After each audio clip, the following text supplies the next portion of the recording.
Hey folks, this is Waylon Lewis, and I'm here today to talk about one of the many things that we focus on in Elephant Academy. Elephant Academy is something we do every 3 months. We teach writing, editing, blogging, which is just obviously a fancy word for writing, but online, which involves a lot of skills. And what else? Editing, social media, Instagram, Facebook pages, basically how to be a professional writer or if you work in marketing or if you are a massage therapist or a yogi or whatever your thing is, how to get the word out about your thing. If you're an artist, how to get people to your gallery.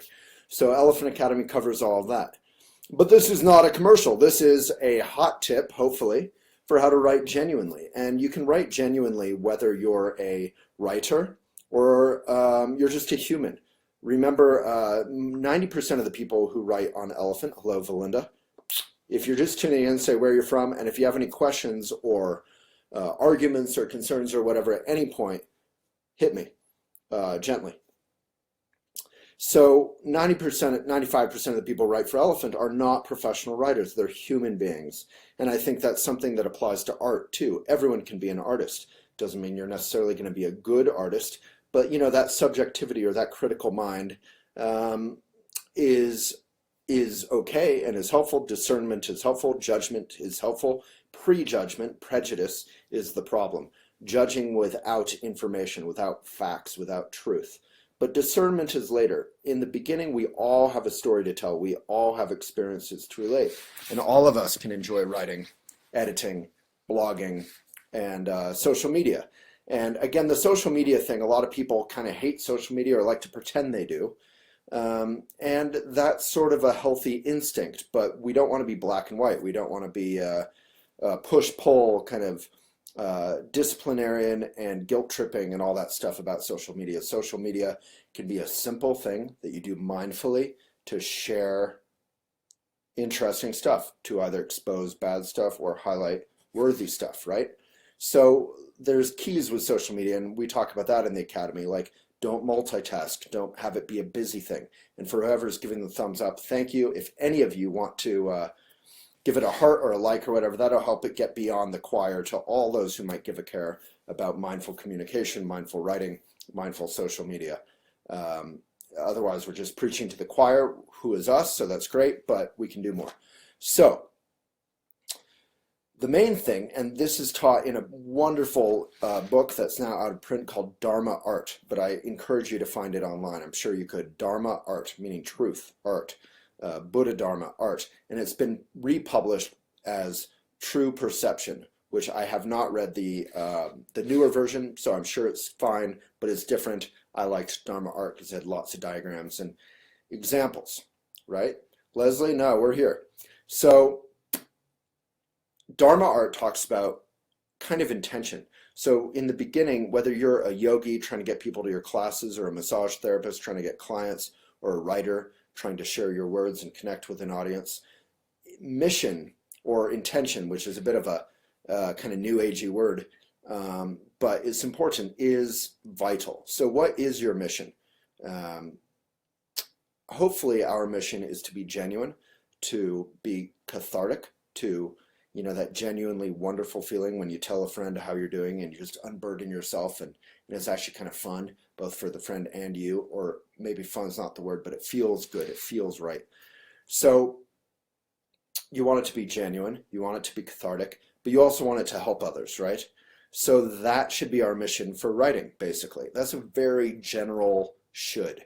It's not a heavy-handed should. Just hopefully it's not. So if I'm exploring my, say, a very serious subject like some childhood issue that happened, hopefully I'm not just getting into it and drowning in it and kind of getting off on it and showing off about it. Hopefully my mission or intention is to be genuine, cathartic, and to have it help others, right?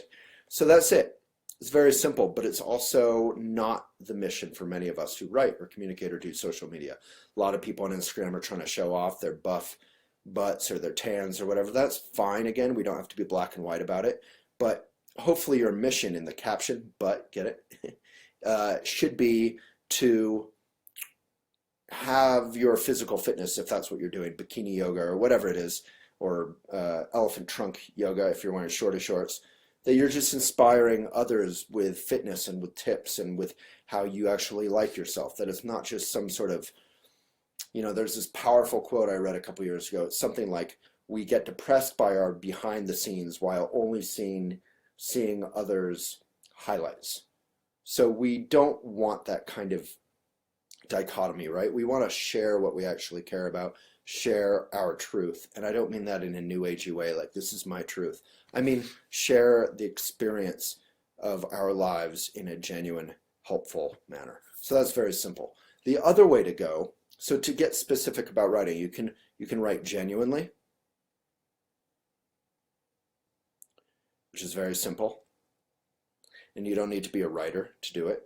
Or you can write as a performance. So we've all been to spoken word or poetry, and obviously a lot of it is wonderful, but there can be a real show-offy vibe to it, a real sort of self-righteous, heavy vibe, and a lot of people adopt the same voice, and it's not necessarily their voice, right? So we can chill, we can relax, we can find our breath and just be ourselves.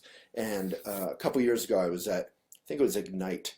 Ignite is this big TED Talks like event in Boulder, and this guy who was a friend of mine did this wonderful talk on the power of being awkward. So we can be willing to be awkward. We can be willing to be vulnerable. And again, vulnerability is this whole hip social media thing. We don't need to make a big thing out of vulnerability. So in Buddhism, they talk about meditation. It's not some big spiritual trip, right? It's just meditation.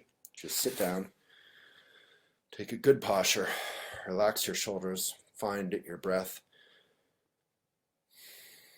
There it is. When you find yourself distracted, label it thinking, and return your attention to the present moment, to your breath. So it's as simple as, say, brushing your teeth in the morning, they say. So same thing with writing, same thing with being genuine, same thing with Dharma art of any kind, visual art, dance. It can be simple, it can be profound in its simplicity, it can be moving in its simplicity, but it doesn't need to get off on its own movingness or emotionality. I call it emotionalism in a video that you can find on YouTube. So we have a series with like 5.5 million readers or viewers on YouTube. You can check it out. I just did an unintentional Donald Trump mannerism. You can check it out. It's big. It's huge. Tons of people are viewing it in China, and it's at youtube.com/Elephant Journal. So that's about all I have. There's two ways of art. One, it can be kind of performance. Even if you're writing alone, you're trying to kind of show off. And one can just be genuine and simple, right? So it's not that the show-off thing is bad, but the performance and the reaction that you want to get from people will actually probably come more if you connect with their heart, if you connect with their mind, and that's going to happen through the being genuine, right? So that's basically, they teach that at Naropa University. They practiced that in the Beat Generation. If you have ever connected with Kerouac or Ginsberg or Anne Waldman or others. And sometimes it's called contemplative writing. And yes, there's, as someone in editor is putting in the comments, there's a lot of, we have a lot of blogs about Dharma art and other things, Kerouac. So I'll see if there's any questions. Let me know.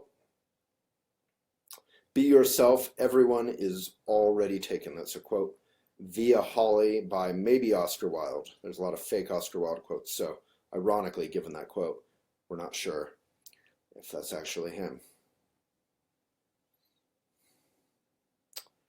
Yeah, so exactly, Dara, when the way that we've had huge success on Instagram or Facebook, where we have 5 million plus fans on 60 pages, we didn't do that by hyping and kind of bullshitting or tricking people, right? We just did that by sharing, by connecting genuinely and being consistent about it. There's a lot of work to it. It's not just some kind of like you rub your mala and you drink a shot of kombucha and it happens.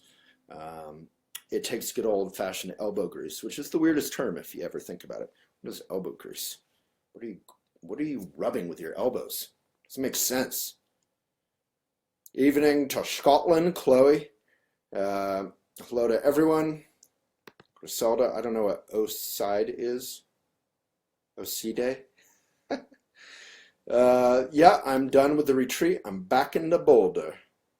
Hello to New Zealand, Beth. That's awesome. All right, Valinda, great comments. I'm glad you've written. Write more, everybody. A big part of being a good writer, obviously, is just write. You don't need to write for Elephant or write for anyone. You can, obviously, we'd love that. Support independent media, mindful media, but just write. Just write. Just go to a mall, go to a creek, go to a farmer's market, and just write what you see. Just write out the nervousness. And then at some point, you'll be ready to stop performing and start being. So those are the two kinds, performing and being, right? And when you be, it's cathartic, it's helpful for yourself, helpful for others, and it'll feel so good. It almost feels like sex. It feels like a great drug without any side effects because it's just being yourself and unburdening yourself. And the reader will pick that up. So yeah, Sharon, anyone, if you want, you can write on elephantjournal.com/submit. We have a fleet of able, skilled, caring editors who are hoping you don't send too many articles because they're already overwhelmed, but they're there for you. elephantjournal.com/submit. Alrighty. Yeah, so someone put a couple links and shared up the video. That took a while. But cool. There's my writing tips. Hello. Sue, in your humble opinion, do you believe that reading plays a role in writing? Of course. Sue, yeah. I mean, it's a cliche, partially I think because it's true. If you want to be a good writer, be a good reader. And then you can try on different hats. Try on your, James Baldwin hat. Try on your, I mentioned Anne Waldman hat. Try on your F. Scott Fitzgerald hat. Try on your Mark Twain hat. Try on your Anne Mara Lindbergh hat. Try on your whatever. And then eventually you'll take off all the hats and you'll just put on your own hat, or you'll just write bareheaded. And now the analogy went off the tracks. But basically, they'll help you find your voice. And your voice isn't some magical, mystical thing. It's when you relax. I can tell you a quick anecdote before leaving. If you have any questions, hit me now. I remember I had just meditated for one of my first dachshunds. I've done 3 month-long silent meditation retreats, and they're wonderful. I don't say that to show off in some weird Buddhist macho way. Oh, because I've done a lot more than that. So now that really sounds show-offy. But basically the point is they're actually fun. So it's not showing off. They're actually kind of amazing. They're kind of cathartic. And because you can relax and just be yourself. So at the end, you have this sort of banquet celebration. And I remember the first one I did, I think I was 16, 17. So I got up and I started performing this kind of macho, not macho, but this sort of sort of fake I was trying to be like Kerouac, like some great beat poet reading a drunken reading. And halfway through, the meditation kind of kicked in. I just couldn't keep up the fakeness. And I just relaxed. And then it just flowed, and it was just genuine. And people went from being like, what is this trip that's being put on me? We've all been in poetry readings, if you've been to a poetry reading, where it feels trippy. So they went probably from feeling like it was a trip to you could feel it become mutual about halfway through. People started, connecting with their eyes and enjoying it and laughing and reacting, and because it was genuine. So you can actually, this is one of those nice things in life where the more genuine you are, the more successful you can be, right? There's a lot of instances in life where if you're a jerk and you don't care about others, it's easier to succeed, at least short term. All right, I'll see if any, Dara. So again, the authentic voice isn't some big profound thing. I have a well-practiced, I write a lot. I just put up a blog today about why I don't really have a big problem with the dog meat festival. And if you think what I just said is offensive, read the article and you'll get unoffended. But no, I think the authentic voice is just the present moment and just you connecting with that moment, through that moment with others. And so you can lose and find that moment many times a day, but you'll basically find it. You'll know where it is, which is just here, right? So it's becomes easier to connect with that over time.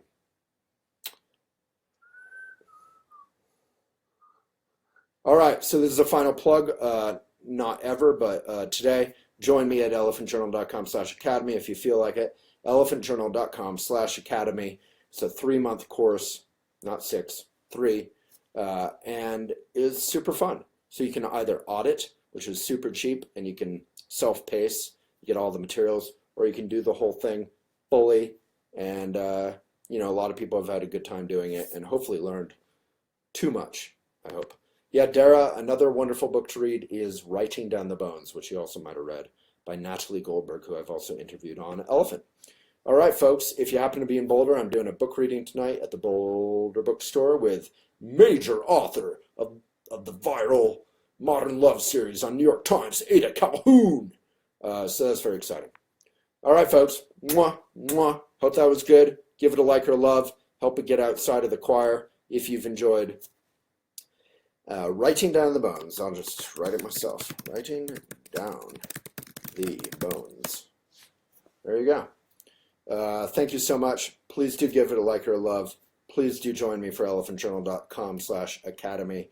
You have to apply by May 25th. I think we're taking applications until May 25th. And auditing you can do on your own schedule at any time. All right, folks. Firefly. Can't wait for Firefly this weekend. Kate Rose is amazing. Is Kate Rose here?